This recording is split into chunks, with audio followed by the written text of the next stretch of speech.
అందరికీ praise lord. December 10th ఈరోజు దేవుని వాగ్దానము. ఆయన తన రెక్కలతో నిన్ను కప్పును, ఆయన రెక్కల క్రింద నీకు ఆశ్రయం కలుగును. కీర్తనలు 91:4. నీ విరోధి అయిన అపవాది గర్జించు సింహం వలె ఎవరిని మృంగుతున్నా అని వెదుకుచు తిరుగుచున్న ఈ దినాలలో వాడి కోరలకు అందకుండా దేవుడు నిన్ను కాపాడుతూ ఆయన తన రెక్కలతో నిన్ను కప్పి ఆయన రెక్కల క్రింద నీకు ఆశ్రయం కలుగజేస్తున్నాడు.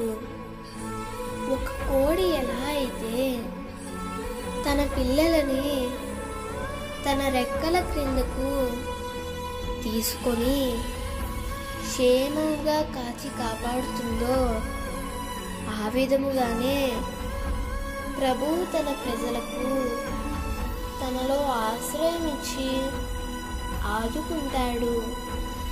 కోడి రెక్కల క్రింద ఒదిగిపోయిన కోడి పిల్లలు ఎంత సురక్షితంగా ఉంటాయో, దేవుని రెక్కల క్రిందకు వచ్చిన నీవు కూడా అంతే సంరక్షణలో భద్రతలో ఉండగలుగుతావు.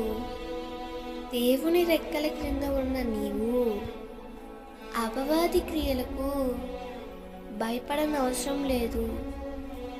అపవాది నిన్ను ముట్టాలంటే మొదట దేవుని హస్తాన్ని ముట్టాలి. ప్రభువు నిత్యము ఆయన రెక్కలతో నిన్ను కప్పి కాపాడుచున్నాడని గుర్తించి సమృద్ధి అయిన శాంతి సమాధానములు అనుభవించు.